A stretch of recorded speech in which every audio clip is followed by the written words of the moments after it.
Hey, how's it going? Welcome to the Be Positive, Stay Positive podcast. My name is Nat and I'm here for you. I am here for you as often as I can get to this microphone and spew out some positivity for you. Hey, if this is your first time here, I'm glad you found the show. Don't know how you did, but if you take a minute and let me know, I'd appreciate that.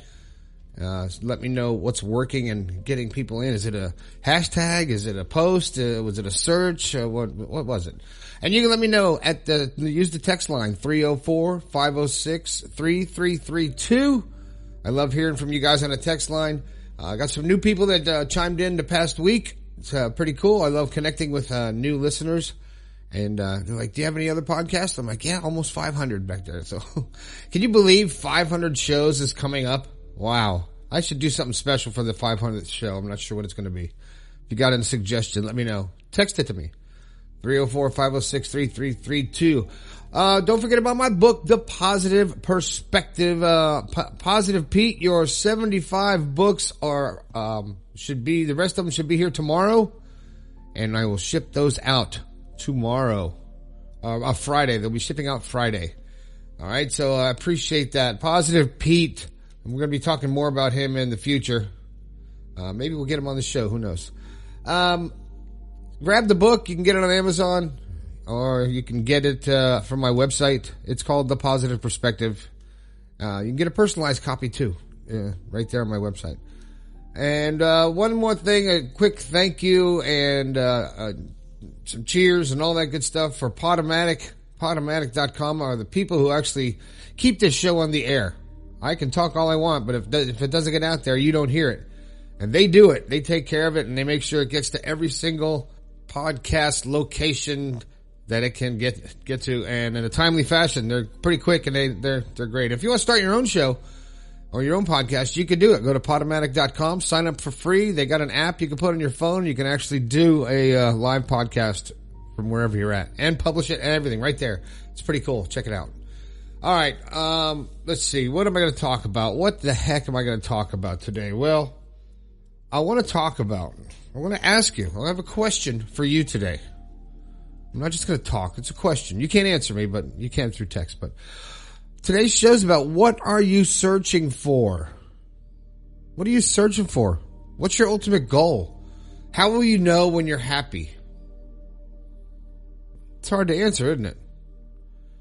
Because most of us have not defined what it is we want to do in life, how we want to end our life. I don't mean end our life, that didn't sound right. But how, at the completion of our life cycle in this meat suit, well, do we know, are we striving towards a goal, or are we just riding that train? Just cruising along, no goals, and just whatever happens, happens. And you know what? 99% of people have an idea of what they want, but no one writes it down. No one has a vision board. No one says, not no one, but so many of us don't actually have the goal. Is your goal to be a successful millionaire? Is that a realistic goal? Is your goal to do the things you want to do and live the life you want to live and spend it with, by yourself or with somebody else or with an animal, a pet? You never know. Whatever, do you actually know what it is that is going to make you happy? Because I'll tell you right now, if you don't define what it is that makes you happy, if you can't put your finger on what it is that brings you joy. I've had a few people text me and email me through the show throughout the years that have said that nothing makes them happy. They have no idea what makes them happy. They're just depressed all the time. And that's not well. It's not good. But I think it's more of the thought that something that made them happy at one time totally broke their heart and made them the saddest of their life, and they don't want to experience that anymore, so they're not going to take a chance on happiness. They're not going to take a risk because they don't want that fear of failure. And I'll tell you what, that is stifling to so many people. The fear of failure, the fear of making a mistake, the fear of being judged, the fear of someone saying shit to you that hurts your feelings. Now remember, those are your feelings, so you have control over them. So when you don't know what you're searching for, get back to that, then you don't have a goal. You don't have a way to reward yourself for doing things to get to the part in life that you really want to be, the happy place. So it starts with setting a goal. What is it? I go back to the beginning of the show. What brings you joy? What are you searching for? What's the ultimate payoff? Because if you don't have a reward, there's no incentive to make the effort. Correct? I mean, if there's no stake in the outcome of your life, then you're just letting life happen to you. And it's time to change that. So how do we do that? How do we actually figure out what we're searching for and have a goal in our face, in our mind, in our presence, in our awareness that we can strive to reach? And something that comes to mind is somebody who comes to mind is Jack Canfield, who talks about having a vision board. And he's created a vision board, and he got magazines and drawings and pictures and whatever he wanted of the things that he wanted in life, his goals in life that he knew. He wanted this kind of house. I want this job. I want to live here. I want to drive this car. And he puts it all on a vision board, and he sees it every day, and it gives him a goal to reach. And to expound on that, if you keep that, as you accomplish something, and you can make it even small goals, like, a 10-cent raise on your paycheck. That's a goal that you want to have. So even those small things, and put them on this vision board. And when you accomplish them, you can cross them off. You can check it off. I did that. And as soon as you do that, as soon as you accomplish something on that vision board, you start to get the fire going, hey, I can do this. And even if it takes years to do it, when you do it, the longer it takes, the more rewarding it is. Even though you want to have things happen fast, you have eternity, right? You just only have a finite amount of time in this meat suit. But when you have that board, now I created one many years ago. And I put a vehicle that I wanted on it, a watch that I wanted, a drum kit that I wanted, a kind of house that I'd love to live in, the money I'd like to have, the person I like to be with, and put this stuff on the board. And I've accomplished a couple of them. And it's not all the way in plain sight all the time, but it's close enough to where I always run across it. I don't have a big poster on my wall, which you should, so you can see it all the time. I'd probably reach my goals faster if I looked at them every single day. But when you start putting your goals and start really going, what the hell do I want out of life? What do I want to be? What am I searching for? What is going to make me happy? How do I want my life to be? And start visualizing how you want it to be.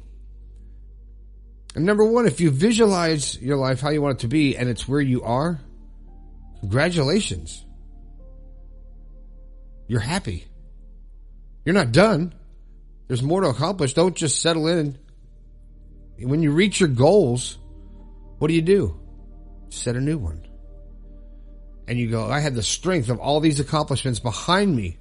I had the confidence to know that I can accomplish anything I really put my mind to and focus on, and remain and stay aware of how to get there. Then I could do anything. And you start getting stronger and stronger, not emotionally, but more psychologically. You get stronger because of these accomplishments. That was tough to say, wasn't it? Because of these accomplishments. So when you're trying to figure out, if you're not happy right now, or you're not experiencing joy in your life, first step is to find out what it is that brings you joy. And if you can't do that, then what do you want? Where do you want to go from here? Close the door to the past for a moment about all the things that are not making you happy, and think of where you are right now, where you're sitting listening to this podcast. And are you in the car that you want? Are you in the house that you want? Are you in the relationship that you want? Are you living where you want to live? Are you the kind of person that you would respect? Are you treating your body like a temple? And if there's things in that list, and whatever you may have added to it, that you want to change, there's a goal. That's a goal. And it could be small. It's like, you know what? I'd like to lose 10 pounds. Right? That's my goal. Guess what? I haven't reached it yet. I lost 1. So 9 more to go. But when you set that little goal to find something to make you feel good, make you feel happy, and then you accomplish it, it's great. You do it. So but on the other hand, be smart about it. Don't say, I'm not going to drink this month. And then at the end of the month, you celebrate with a drink. And get drunk. That's not you didn't lick the problem there. But understanding and coming to terms with and actually writing down what you're searching for in life, what you want your life to be, and actually making it clear. It has to be clear in your mind so you can focus on it. Because you can't just go, I want to be rich. Yeah, it's so generic that you can't focus on it because there's no plan to get there. You say, no, I'd like to live in a 2-story Victorian house in Rhode Island. And you get that definitive. And you start breaking this stuff down and go, wow. And when you start analyzing it, some of these things you're going to be like, wait, I really don't want that. I don't want to live in Rhode Island. You say, then what do I want? And as you're analyzing that and breaking it down, you don't even realize it, but you're pushing out that lack of confidence. You're squeezing out the insecurities of changing your life by visualizing the possibilities that you will have for your life. When you start visualizing your life and your future as with possibilities instead of insecurities and lack, start focusing on what can be and what you want to be and how you can you can make it happen with your thoughts. When you start understanding that and really get down to, okay, this is what I want. And you know what? You may make that vision board. You may have all the ideas and all the plans. I want to live in Hawaii or California or Michigan or wherever and have a house and all this. And you make that. And then all of a sudden you find yourself in a house in West Virginia with a family that is incredible. And you go, well, maybe the visual of that house is not the same as this house, but the feeling I have because of that, then that your goals can change. Because you may reach a goal by trying to get to another goal that you think you really want. You may stumble across the real purpose and the real goal in your life and go, whoa, wait a minute, hold on. I like this better. Okay, I don't want that goal anymore. I like this goal. It makes me feel 10 times the joy that I thought I could ever feel with that other goal. And it gives you the strength to know that you have the control to actually follow through and achieve your goals. Only you have the power. Nobody can push you, because once, most of us, if someone pushes us and tells us to do something, we resent that. So you don't do it to the fullest. You just do it just to either shut them up or to get your paycheck or whatever. But it's when you start doing it for yourself and you start accomplishing these things, this is where you get that strength, because you're moving towards that goal, your dream, your happiness, your joy. And the closer you get to it, the better it is. Trust me, I'm speaking from truth here. Okay? So, and that's what I'm trying to share with you, is how to find your happiness, because it's in there. You got it. Just got to get all that bullshit out of the way and all that programming and all that input that's coming from outside sources that you may not agree with, but after a while it's like, you're brainwashed to thinking a certain way. And when you break out of that and become aware and awake of who you are and what the real purpose of life is, which is to be happy and to experience it, then things get so much better. So what are you searching for? Write it down. Even if you just start with a notepad and say, you know what, this is my goal. This is what would make me happy. This is the job that would make me happy. This is the lifestyle that I really want to live. This is the kind of car I want to drive. This is the color. This is the kind of person I want to be with. One who's affectionate, one who thinks of me, one who is whatever it is, smart, any kind of parameters that are going to make you happy, write them down. Because once you write something down and you can look at it back, you can see it with objective eyes instead of just rattling around in your head to where you can't organize the thoughts. They're just bouncing around in there. At least that's what happens in my big empty brain. But when you write them down, you can actually look at it and categorize it and focus on it and become aware of it and make changes to accomplish your goals. So what are you searching for? I hope you find it. We'll help find it together. All right, that's the show. That's all I got to say today. I hope you're having a fantastic day and these words help you find your positivity. Don't forget about the book, The Positive Perspective. Grab a copy as soon as you can. Hit the website, bepositivepodcast.com. The text line, 304-506-3332. I love hearing from you. Let me hear what's going on. My name is Nat. This has been the Be Positive, Stay Positive podcast. I think we can all do a little bit better. I'll talk to you later. Woo, good show.